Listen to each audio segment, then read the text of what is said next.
കനത്ത മഴയെ തുടർന്ന് ഇടുക്കി ജില്ലയിൽ കടുത്ത നിയന്ത്രണങ്ങൾ ഏർപ്പെടുത്തിയിരിക്കുകയാണ്. ഇപ്പോൾ മൂന്നാർ ഗ്യാപ്പ് റോഡിലൂടെയുള്ള ഗതാഗതം നിരോധിച്ചു. പുലയൻമല കുമളി പാതയിൽ മരം വീണ ഗതാഗതം തടസ്സപ്പെട്ടിട്ടുണ്ട്. ദേവികുളം താലൂക്കിലെ വിദ്യാഭ്യാസ സ്ഥാപനങ്ങൾക്ക് നാളെ അവധി പ്രഖ്യാപിച്ചിട്ടുണ്ട്. വിവരങ്ങൾ നന്ദുഷ നൽകും. നന്ദുഷ, വലിയ അപകടങ്ങളുണ്ടായി, ഇന്നൊരു മരണവും സംഭവിച്ചതാണെന്നറിയാം. എങ്ങനെയൊക്കെയാണ് ഇടുക്കി ജില്ലയിൽ ആകെയുള്ള നിയന്ത്രണങ്ങൾ? ഇന്നലെ മുതൽ തന്നെ ഇടുക്കി ജില്ലയിൽ മഴക്കാലവുമായി ബന്ധപ്പെട്ട നിരവധി നാശനഷ്ടങ്ങൾ ഉണ്ടായി തുടങ്ങിയിട്ടുണ്ട്.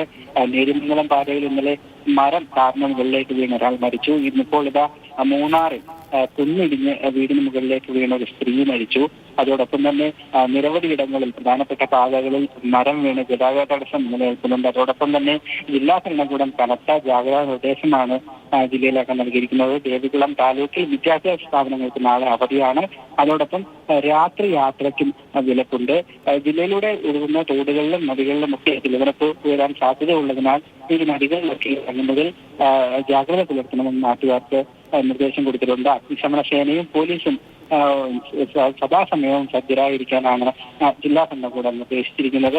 ഏതായാലും ഇന്നും ഇന്നലെയും ഒക്കെ തന്നെ അനിഷ്ട സംഭവങ്ങൾ ഉണ്ടായതിനാൽ ഇടുക്കി മേഖലയിൽ മൂന്നാറിലേക്കുമൊക്കെ പ്രത്യേകിച്ചുമുള്ള യാത്രകൾ തീർച്ചയായും ഇപ്പോഴത്തെ ഘട്ടത്തിൽ വളരെ ശ്രദ്ധിച്ചു മാത്രമാണ്. രാത്രിയാത്രാ നിരോധനമുണ്ട്. ഒപ്പം മഴക്കെടുതികൾ രൂക്ഷമാണ്. അതുകൊണ്ട് വളരെ ശ്രദ്ധിച്ചു മാത്രം മലയോര മേഖലകളിലേക്കുള്ള യാത്രകൾ ചെയ്യുക എന്നതാണ് ഓർമ്മപ്പെടുത്തുന്നത്.